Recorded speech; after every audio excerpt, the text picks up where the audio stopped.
Himachal Pradesh education department शिक्षा विभाग की अनूठी पहल हर घर पाठशाला में आपका हार्दिक स्वागत है। विषय अर्थशास्त्र 10-2 कक्षा के लिए। आइए शुरू करते हैं एक विचार के साथ।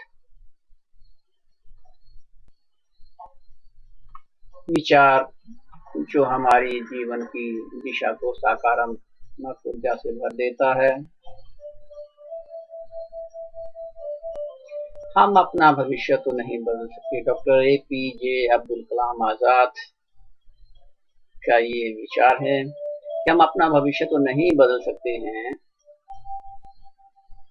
परंतु हम अपनी आदतें बदल सकते हैं और बदली हुई हमारी आदतें निश्चय ही हमारा भविष्य बदल देंगी।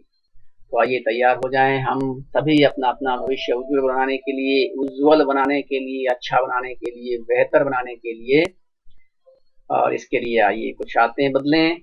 ऐसी आदतें जो अच्छी हों, जो हमारी पढ़ाई की तरफ ले जाएं, प्रगति की तरफ ले जाएं, उन्नति की तरफ ले जाएं, प्रगति की तरफ ले जाएं। तो आइए बढ़ते हैं। आज हमारे पास नए चैप्टर का भाग रहेगा जिसमें हम पूर्ति तथा पूर्ति के नियम में आगे बढ़ रहे हैं। आज का विषय रहेगा पूर्ति का विस्तार एवं संकुचन, और इसी में ही हम आगे बढ़ेंगे। पूर्ति में वृद्धि व पूर्ति में कमी। पूर्ति का विस्तार एवं संकुचन। तो पूर्ति का विस्तार एवं संकुचन की जहां तक बात है, ये कैसे होता है? किसी वस्तु की अपनी कीमत में परिवर्तन के फलस्वरूप उस वस्तु की मात्रा में जो परिवर्तन आ जाता है, उस वस्तु की पूर्ति की मात्रा में जो परिवर्तन आ जाता है, उसे पूर्ति का विस्तार या संकुचन कहते हैं। उस वस्तु की पूर्ति या तो अधिक हो जाती है या ज्यादा हो जाती है, तो इसको विस्तार या संकुचन के नाम से हम जानेंगे। तो आइए जाने पूर्ति का विस्तार क्या है, अलग अलग करके सभी को। पूर्ति का विस्तार, पूर्ति के विस्तार से अभिप्राय हमारा है किसी वस्तु की अपनी कीमत में वृद्धि के फलस्वरूप जब उसकी कीमत बढ़ जाती है, उस वस्तु की पूर्ति की मात्रा भी बढ़ जाती है। और इस प्रकार जब पूर्ति की मात्रा बढ़ जाती है तो इस परिवर्तन को हम कहते हैं पूर्ति का विस्तार। ध्यान से जाने इस बात को। क्या बोल रहा है यहाँ पे, क्या बोला जा रहा है? बोला जा रहा है कि जब कीमत में वृद्धि होती है, आप गौर से देखिए कि कीमत में क्या होगी? वृद्धि। और कीमत में वृद्धि के कारण क्या हो जाएगा? उस वस्तु की जिसकी कीमत बढ़ी है उसकी पूर्ति की मात्रा भी बढ़ जाती है। क्योंकि बढ़ी हुई कीमत पर आपको अगर ध्यान रहेगा पहले वीडियो का, तो उसमें हर जो सामान बनाने वाला या बेचने वाला है वो हमेशा यही चाहेगा, जैसे आप पेन के मालिक थे, कि बढ़ी हुई कीमत पे हम अपना माल बेचें। अधिक कीमत होगी तो स्वाभाविक ही है हम अधिक पूर्ति करेंगे, तो अधिक पूर्ति करेंगे। कीमत बढ़ने से जो पूर्ति की मात्रा बढ़ेगी, इसको हम पूर्ति का विस्तार कहेंगे। ये बड़े ध्यान देने वाली बात है। यहाँ पे अमूमन पेपर में, एग्जाम में या जो टेस्ट रहते हैं हमारे, उनमें भी चीज पूछी जाती है कि पूर्ति का विस्तार किसके फलस्वरूप होता है, किस में वृद्धि, कीमत में वृद्धि होने के फलस्वरूप होता है, टेस्ट में, रुचियों में, ये सारी चीजें इसमें रहती हैं। तो आपने ध्यान रखना है कि पूर्ति का विस्तार केवल कीमत में जब वृद्धि होती है, कीमत में वृद्धि के फलस्वरूप उस वस्तु की पूर्ति की मात्रा बढ़ जाती है, ऐसे पूर्ति का विस्तार हम कहते हैं। तो आइए इसको हम एक टेबुलर फॉर्म में भी जाने, अनुसूची के माध्यम से। जब हमारे पेन की कीमत, आप तो पेन के निर्माता हैं, आपकी पेन की कंपनी के मालिक हैं। अब जब आपके पेन की कीमत 1 रुपए थी, तो हम केवल वैसे अनमने ढंग से क्या कर रहे थे, भाई जी चलो एक आधा पेन बेच देते, गुजारा तो चलाना है, किराया भाड़ा निकालना है।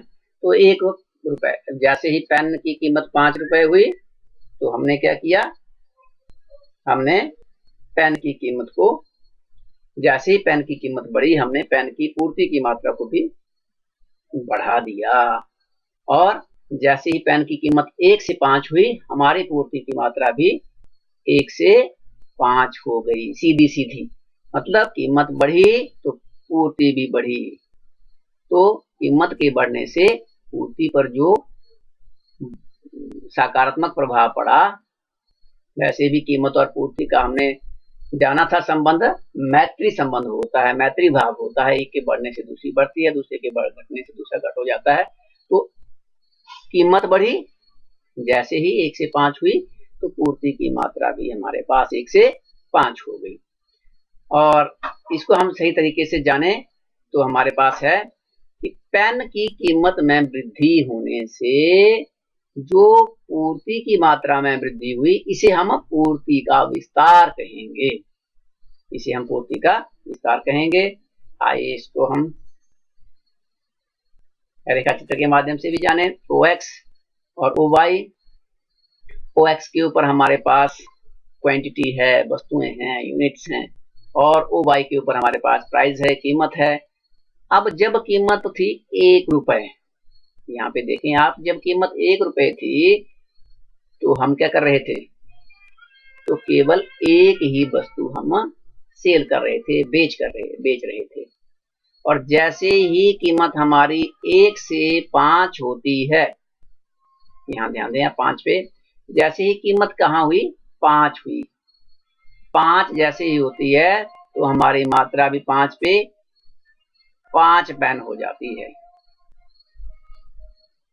इस प्रकार से जैसे ही कीमत का कम से ज्यादा हुई, हमारी पूर्ति भी 1 से 5 हो गई। तो ये जो यहां से लेके यहां तक पूर्ति बढ़ी, 1 से 5 तक इतने यूनिट की पूर्ति बढ़ी कीमत के बढ़ने की वजह से, इसको हम कहेंगे एक्सटेंशन ऑफ सप्लाई, पूर्ति का विस्तार प्राइस के बढ़ने से।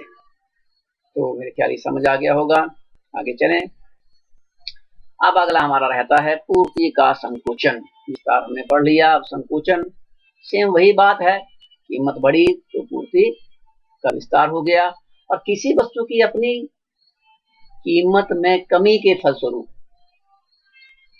किसी वस्तु में, अब वस्तु है उसकी कीमत में यदि कमी हो जाती है तो क्या होगा, उसकी सप्लाई भी क्या हो जाती है, कीमत में कमी के फलस्वरूप उस वस्तु की पूर्ति की मात्रा भी कम हो जाती है।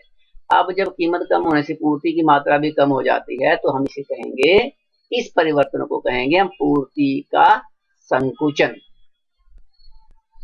कीमत कम हुई तो पूर्ति भी कम हो गई, ये कहलाएगा पूर्ति का संकुचन। अब पूर्ति का संकुचन एक अनुसूची के माध्यम से जानते हैं, शेड्यूल के माध्यम से। पेन की कीमत जब 5 रुपए है तो हम 5 पेन की सप्लाई कर रहे हैं, 5 रुपए कीमत तो 5 पेन बेच रहे हैं, ठीक है ना जी। और जैसे ही हमारे पेन की कीमत कम हो जाती है 1 रुपए, तो हम क्या करते हैं, हम घाटा थोड़ी ले लेंगे, क्योंकि हमारा जैसे ही कीमत कम हो जाएगी, पेन की कॉस्ट जितनी है उतनी तो है ही है, परंतु कीमत कम होने से क्या हो जाता है, जो हमारा लाभांश है वो कम हो जाता है, हमें लाभांश बहुत कम मिलता है। ऐसी स्थिति में हम क्या करेंगे, हम जो सप्लाई की क्वांटिटी है उसको भी 5 से 1 कर देते हैं। कम कीमत पे हम क्यों बेचना चाहेंगे अपना सामान, हम ज्यादा सामान नहीं बेचना चाहेंगे, इसलिए जैसे पेन की कीमत जब 5 थी तो पूर्ति 5 थी, जैसे पेन की कीमत 1 हो गई तो पूर्ति भी 1 हो गई। कीमत हमारी 5 से 1 हो गई, ठीक उसी प्रकार से कीमत कम हुई जैसे, वैसे ही पूर्ति की मात्रा भी 5 से 1 हो गई। अर्थात पेन में जो पेन की कीमत है, इस कीमत में कमी होने से, कीमत 5 से 1 होने से पूर्ति की मात्रा भी 5 से 1 हो गई। इस कमी को, पेन में कीमत की कमी के कारण जो पूर्ति में कमी आई, इस कमी को हम कहेंगे पूर्ति का संकुचन। पूर्ति का संकुचन। रेखा चित्र के माध्यम से इसको जानने का प्रयास करते हैं।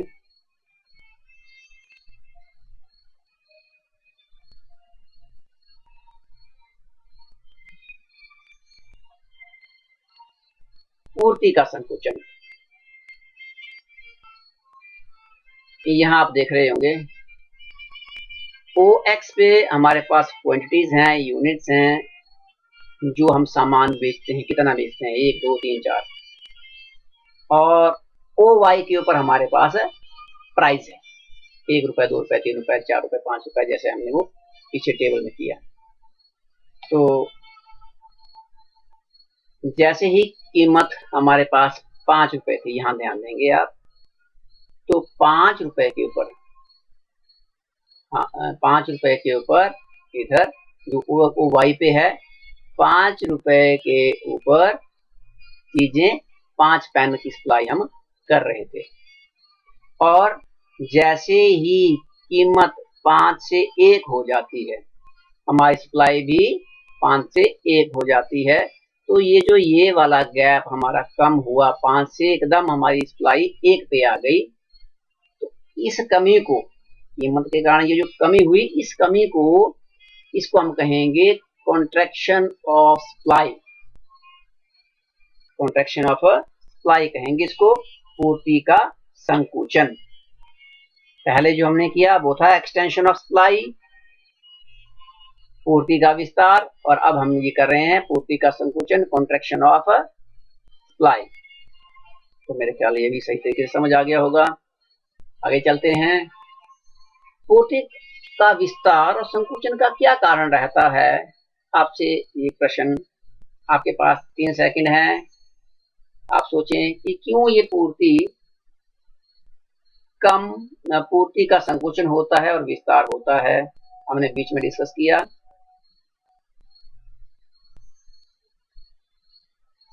ये है हमारे पास पूर्ति का विस्तार एवं संकुचन।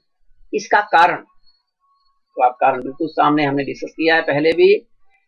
वस्तु की अपनी कीमत में परिवर्तन के फलस्वरूप, वस्तु की अपनी कीमत के कारण कीमत कम होती है, तो सप्लाई भी कम हो जाती है, इसको हम संकुचन कहते हैं। और कीमत यदि वस्तु की बढ़ती है तो वस्तु की पूर्ति में भी वृद्धि हो जाती है, जिसको हम क्या कहते हैं? पूर्ति का विस्तार कहते हैं।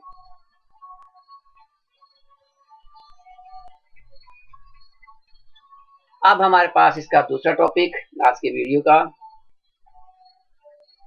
पूर्ति में वृद्धि व कमी। आपने ध्यान रखना, विस्तार और संकुचन की जब बारी आएगी तो वो होगा कीमत में कमी या वृद्धि के कारण। परंतु जब भी बात आएगी हमारे पास पूर्ति में वृद्धि और कमी की, तो विशेष ध्यान दें कि क्या रहेगा। किसी वस्तु की अपनी कीमत में किसी भी प्रकार का जब परिवर्तन ना हो, ध्यान दें यहाँ पे क्या लिखा है, जब किसी भी प्रकार का परिवर्तन ना हो, किसमें? कीमत में। इससे पहले हमने क्या किया?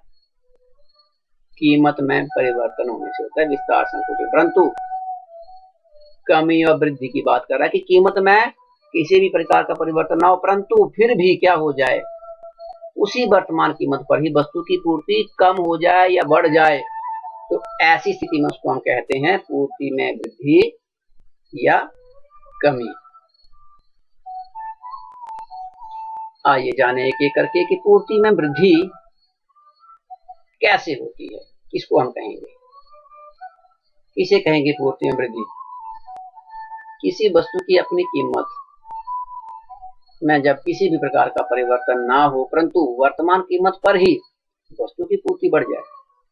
देखो कीमत में कोई परिवर्तन नहीं हुआ लेकिन सप्लाई बढ़ गई, तो उसे पूर्ति में वृद्धि कहते हैं। अब ऐसा क्या जादू होता होगा कि कीमत में कोई परिवर्तन नहीं हुआ फिर भी सप्लाई बढ़ गई? ये सोचने का विषय है। सोचिए आप क्या कारण रहता होगा। चलो तब तक हम आगे डिस्कस कर लेते हैं।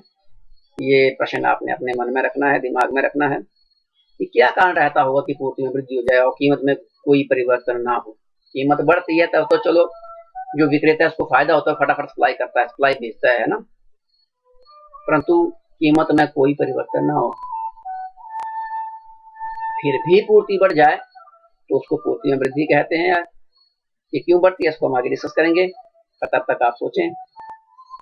आइए इसको जाने एक शेड्यूल के माध्यम से, एक तालिका के माध्यम से। इस तालिका में बताया है पेन की कीमत जब 10 रुपए है तो हम 20 पेन सप्लाई कर रहे हैं, और कीमत पेन की पुनः 10 रुपए ही है, इसमें किसी भी प्रकार का परिवर्तन नहीं हुआ है, फिर भी पूर्ति की मात्रा बढ़ जाती है, 30 हो जाती है। तो पेन की कीमत में किसी प्रकार का परिवर्तन न होने के कारण भी क्या हुआ, पूर्ति बढ़ जाती है। इस प्रकार जब पेन की कीमत स्थिर रहने पर भी पूर्ति में वृद्धि हो जाती है, बढ़ जाती है, तो उसे पूर्ति में वृद्धि कहा जाता है। आइए रेखा चित्र के माध्यम से इसको जाने, इसको समझें। पूर्ति में वृद्धि किसे कहेंगे?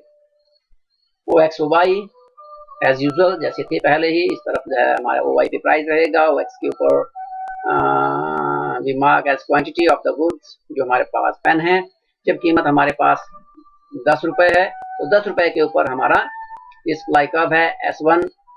ये 20 पेन जो है हम 10 रुपए के ऊपर बेच रहे हैं, तो ये हमारे पास 10 रुपए के ऊपर 20 पेन हम बेचते हैं। ये जो हमने तालिका में देखा। और जैसे ही कीमत हमारे पास 10 की 10 ही रहती है, लेकिन फिर भी सप्लाई कर्व देखें आप, शिफ्ट हो गया है, S2 हो गया है। और इस प्रकार से आप देखेंगे कि सप्लाई कर्व भी शिफ्ट हो गया है और पूर्ति भी बढ़ गई है, 20 से 30 हो गई है। तो कमी और वृद्धि में सप्लाई कर्व शिफ्ट हो जाता है, ये भी आपने ध्यान रखना है। तो इस प्रकार से इसे हम कहेंगे पूर्ति में वृद्धि। अब आइए जाने पूर्ति में कमी किसे कहते हैं। किसी वस्तु की अपनी कीमत में जब किसी प्रकार का परिवर्तन ना हो, परंतु वर्तमान कीमत पर ही वस्तु की पूर्ति कम हो जाए ना। कीमत में कोई चेंज नहीं हुआ, कोई किसी भी प्रकार का परिवर्तन नहीं हुआ, परंतु पूर्ति कम हो गई, इसको कहेंगे हम पूर्ति में कमी। अब क्यों होती होगी ये कमी भाई? कमी और वृद्धि सोचिए, विषय सोचिए आप, थोड़ा सा और जोर डालें, तब तक हम पहुंच पाएंगे वहां पे। ये आपका अंदाजा सही निकलता है या फिर गलत निकलता है ना? सोचें आप तब तक मधुर मधुर धुन के साथ। पूर्ति में कमी, आइए जाने एक तालिका के माध्यम से ये क्या कहती है। ये तालिका, पेन की कीमत है 10 10 10, पेन की कीमत में किसी प्रकार का परिवर्तन नहीं हुआ, जैसे कि हमने बोला। और मात्रा देखें, 10 रुपए कीमत थी तो 30 पेन की सप्लाई हम कर रहे थे, लेकिन पेन की कीमत फिर भी 10 ही रुपए है, लेकिन मात्रा में कमी हो जाती है, जो सप्लाई की मात्रा है। कमाल की बात है, क्या हुआ? इस प्रकार से हम देखते हैं कि जब पेन की कीमत स्थिर रहती है, फिर भी जो पूर्ति की मात्रा है वो कम हो जाती है, तो इसे पूर्ति में कमी कहते हैं। इसे पूर्ति में कमी कहा जाएगा। आइए इसे एक तालिका के माध्यम से, तालिका नहीं, रेखा चित्र के माध्यम से जाने। OX OY एज यूजुअल जैसे थे, क्वांटिटी एंड प्राइस OY के ऊपर।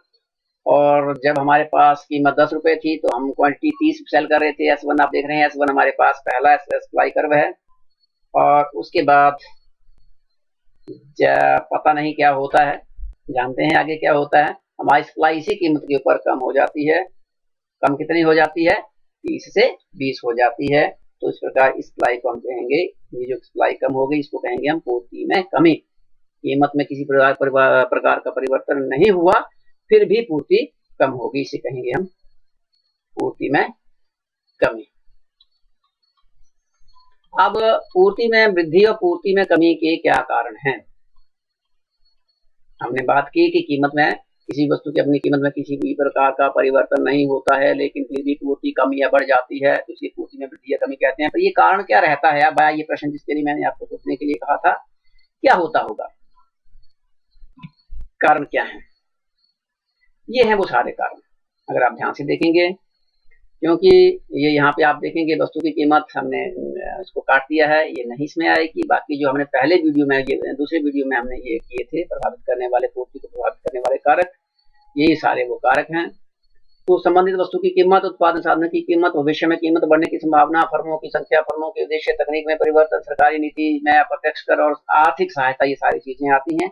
ये सब वो कारण रहते हैं जिनके कारण पूर्ति में वृद्धि या कमी होती है। अब कैसे होती हो, ये तो पॉइंट्स हैं सारे, क्या कारण रहता होगा, कैसे ये पॉइंट अफेक्ट करते हैं पूर्ति में वृद्धि और कमी को। पूर्ति को, कि पूर्ति में जो पूर्ति है उसमें वृद्धि और कमी हो जाती है। ये है वो जो हमने लास्ट वीडियो में किया था, पूर्ति को प्रभावित करने वाले कारक, वस्तु की कीमत, संबंधित वस्तु की कीमत, उत्पादन साधन की कीमत, भविष्य में, ये सारी चीजें हैं जो बिना किसी प्रकार के प्रभाव से। अब इसमें हम क्या करेंगे, ये वही पॉइंट है सारे जो हमने पीछे डिस्कस किए थे, इसमें सिर्फ हम पहला पॉइंट नहीं लिखेंगे, इसको नहीं लिखेंगे, ठीक है, इसको नहीं लिखेंगे, और फिर जो बच जाएगा हमारा वो सारे ही कारक क्या हैं, हमारे पूर्ति में वृद्धि और कमी के कारक हैं। पूर्ति में वृद्धि किस प्रकार से ये कारक करते हैं, आइए जानें। जब भी हम देखें कि संबंधित वस्तु की कीमत में कमी हो जाती है, संबंधित वस्तु की, हमने पहला वो निकाल दिया, वस्तु की कीमत में, वस्तु की कीमत वो हमारे पास रहेगा विस्तार और संकुचन में। ये जो आप देख रहे हैं वस्तु की कीमत, ये कीमत में जो कीमत में कम या ज्यादा होने से कीमत के वृद्धि और कमी होगी, उसको हम कहेंगे पूर्ति में विस्तार और संकुचन। परंतु जब बाकी ये चीजें हमारे पास बचती हैं, 2 से लेकर 8 तक जो पॉइंट है, इनमें परिवर्तन होता है, कीमत स्थिर रहती है, तो उसको कहेंगे हम पूर्ति में वृद्धि या कमी। तो ये कारक कैसे अफेक्ट करते हैं, आइए फटाफट जाने। संबंधित वस्तु की कीमत में कमी, जब संबंधित वस्तु कोई है उसकी कीमत में कमी हो जाती है तो क्या होगा, सप्लाई करने वाला क्या चाहेगा, उसकी, क्योंकि उसकी कीमत नहीं कम हुई है तो क्या करेगा, वो और अधिक अपना माल बेचना चाहेगा, उसको फायदा हो रहा होगा ना। उसी प्रकार से उत्पादन साधन की कीमत में कमी, जो उत्पादन साधन लागतें हैं अगर उनमें कमी आ जाती है तो जो उत्पादक होता है, विक्रेता होता है, मालिक होता है, उनको फायदा हो रहा होता है, लागत कम आती है, इसलिए क्या होता है, वो पूर्ति में और वृद्धि के कारण हमारे चांसेस हमारे बन जाते हैं। भविष्य में कीमत कम होने की संभावना अगर रहती है, अगर हमें पता है कि आने वाले टाइम में जो हमारा पेन जो आज 30 रुपए का बिक रहा है, आने वाले टाइम में हमारा वो 10 रुपए में बिकेगा, तो हम क्या चाहेंगे कि आज ही हमारा माल फटाफट निकल जाए, सारा स्टॉक जो हमारे पास खत्म हो जाए, है ना, अच्छी कीमत के ऊपर। तो भी भविष्य में अगर हमें संभावना हो, अंदाजा हो कि हमारा सामान आने वाले समय में अब कम कीमत पे बिकेगा 6 महीने में, तो हम क्या करेंगे, फटाफट उस सामान को निकालेंगे। इस प्रकार से पूर्ति में वृद्धि हो जाती है। फर्मों की संख्या में वृद्धि होगी तो स्वाभाविक ही है, जो प्रोड्यूसर बढ़ेंगे, उत्पादक बढ़ेंगे, तो वृद्धि अपने आप बढ़ेगी। फर्मों के उद्देश्य, अगर फर्मों का उद्देश्य बिक्री करना है तो स्वाभाविक ही है वो पूर्ति में वृद्धि करेंगे, तभी बिक्री ज्यादा होगी। तकनीक में परिवर्तन, अगर नई नई तकनीकें आती हैं, अच्छी तकनीकें आती हैं जिससे उत्पादन लागत में कमी होती है, तो स्वाभाविक ही है कि पूर्ति में वृद्धि होती है। सरकारी नीतियां भी इसको अफेक्ट करती हैं। जिस प्रकार से अगर अप्रत्यक्ष करों में कमी हो जाती है और सरकार कंपनीज के मालिक को आर्थिक सहायता प्रदान करती है, तो स्वाभाविक ही है हमारे पास क्या होगा, फायदा होगा प्रोड्यूसर को, उत्पादक को, विक्रेता को, और इस प्रकार से उनको फायदा होगा तो पूर्ति में ये वृद्धि करते हैं। तो उस प्रकार से ये है वो बिना कीमत में परिवर्तन के भी पूर्ति में वृद्धि हो जाती है। ये वो हमारे पास 7 कारण हैं। और इसके बाद जानिए कमी कैसे करते हैं, यही कारक हैं, देखें आप, बिल्कुल वही 7 के 7 कारक हैं। इनमें परिवर्तन के फलस्वरूप कमी कैसे होती है, आइए समझिए इस चीज को। जब संबंधित वस्तु की कीमत में वृद्धि हो जाती है तो स्वाभाविक है कि जो दूसरी वस्तु वाला प्रोड्यूसर, उसको फायदा हो रहा होता है, संबंधित वस्तु है तो उसमें वृद्धि हो जाएगी तो फायदा उसको ज्यादा, विक्रेता को ज्यादा उसमें हो रहा होगा, तो स्वाभाविक है कि ए वस्तु की अपेक्षा बी वस्तु की पूर्ति ज्यादा होगी और ए की पूर्ति में कमी आ जाएगी। जैसे माना चाय और कॉफी हम बनाते हैं, एक ही दुकान में हम बनाते हैं, और हमारी कॉफी की कीमत और चाय की कीमत, माना कॉफी की कीमत भी 10 रुपए है, चाय की कीमत भी 10 रुपए है। अब कॉफी की कीमत हो जाती है 15 रुपए और चाय की कीमत 10 रुपए हो जाती है। तो एक दुकानदार होने के नाते मैं क्या चाहूंगा, आप क्या चाहेंगे कि हमारी कॉफी ज्यादा बिके, क्योंकि उससे क्या आएगा, प्रॉफिट ज्यादा आएगा ना, प्रॉफिट ज्यादा आएगा। तो संबंधित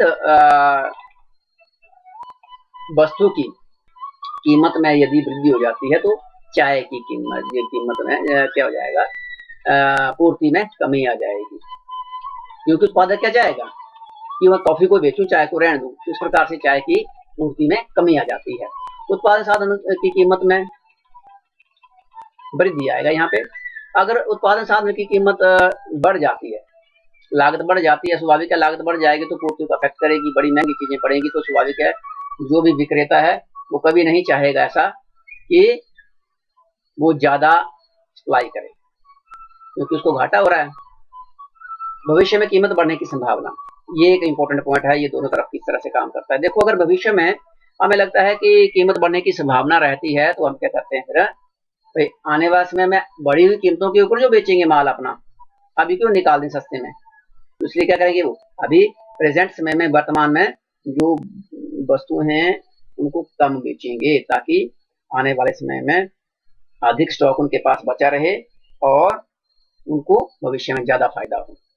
फर्मों की संख्या में कमी हो जाए तो स्वाभाविक है, जब भी फर्मों की संख्या में कमी हो जाती है, प्रोड्यूसर कम हो जाते हैं, तो जब ये कम हो जाएंगे तो पूर्ति अपने आप ही कम हो जाएगी। तो आसान सा पॉइंट है। फर्मों के उद्देश्य, अगर फर्मों का उद्देश्य लाभ कमाना है तो ये नहीं देखेंगे कि बिक्री कम हो रही है कि ज्यादा हो रही है। लाभ कमाना ही उद्देश्य रहेगा अगर, तो पूर्ति में कमी होने की आशंका रहती है। तकनीक में परिवर्तन, अगर तकनीक ऐसी घटिया हो जाए, ऐसी तकनीक हो जाए कि पुरानी तकनीक है ना, हमने मशीनी लाया, सोचा में फायदा होगा, लेकिन वो परिवर्तन ऐसा हो जाए कि वो उससे ज्यादा नुकसान होना शुरू हो जाए, तब भी हमारी सप्लाई इफेक्ट करती है। सरकारी नीति, सरकार अगर टैक्स ज्यादा लगा देती है